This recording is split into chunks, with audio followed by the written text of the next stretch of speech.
ভাবতে পারেন যে মানুষ একসময় বাসের টিকিট কেটে দিতেন আজ তিনি বিশ্বের সবচেয়ে বেশি পারিশ্রমিক পাওয়া অভিনেতাদের একজন। হ্যাঁ, বলছি রজনীকান্তের কথা, যার গল্প সিনেমার চেয়েও বেশি সিনেমাটিক। 1950 সালে জন্ম, নাম ছিল শিবাজি রাও গায়কোয়াড়। ছোটবেলাতেই মাকে হারালেন। বাবা রায়ে সংসার চলতো খুবই কষ্টে, তাই কখনো কাঠমিস্ত্রি, কখনো কুলি, আবার কখনো বাস কন্ট্রাক্টর হয়ে জীবিকা চালিয়েছেন। কিন্তু যাত্রীরা টিকিট কাটতে আসতেন শুধু তার ভঙ্গি দেখার জন্য। খুচরা ফেরানোর স্টাইল এতটাই ইউনিক ছিল যেন সেটাই ছিল তার প্রথম স্টেজ।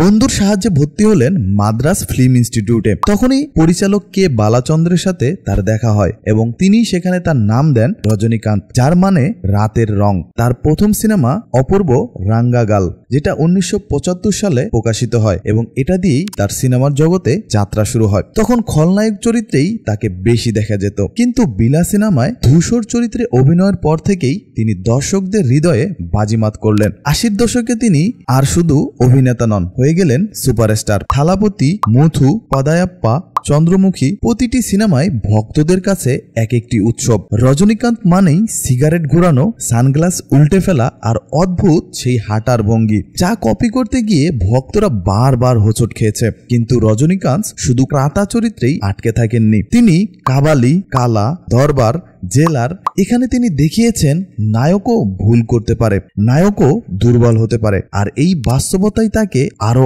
অনেক বেশি বড় করেছে।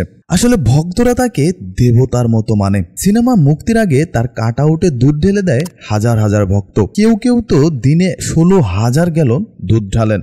এখনো তিনি বক্স অফিসে সমান রাজত্ব করছেন। তার সিনেমা কুলি, যেটা সম্প্রতি প্রকাশিত হয়েছে এবং এটা ইতিমধ্যেই ঝড় তুলেছে, প্রযোজকরা তাকে নাকি 270 কোটি রুপি এই সিনেমার জন্য দিয়েছে। আর রজনী নিজে প্রচারে এসে কুলি হওয়ার সেই দিনগুলোর কথা বলতে গিয়ে চোখ ভিজিয়ে ফেলেন। বলছেন, একসময় কুলি হয়ে লাগেজ তুলতে গিয়ে বন্ধুদের কাছে অপমানিত হয়েছিলেন, আর আজ তিনি এই শব্দটাকেই গর্ব করে পর্দায় ফিরিয়ে এনেছেন। বাস কন্ট্রাক্টর থেকে শুরু করে আজ তিনি সুপারস্টার, মেগা স্টার, থালাইবা। রজনীকান্তের গল্প প্রমাণ করে যে যদি স্বপ্ন সত্যি করার সাহস থাকে তবে টিকিট কাটা কন্ট্রাক্টরও একদিন সিনেমার ইতিহাস লিখতে পারে। তো ভিডিওটা কেমন লাগলো কমেন্ট করে জানিয়ে দিবেন। আর আপনি যদি না জানেন যে নীলা মার্কেট কোথায়, কেন এটা সোশ্যাল মিডিয়ায় এত ঝড় তুলেছে, আর কেনই বা এর নাম নীলা মার্কেট দেওয়া হয়েছিল, তাহলে আপনি এই ভিডিওটা দেখে আসতে পারেন।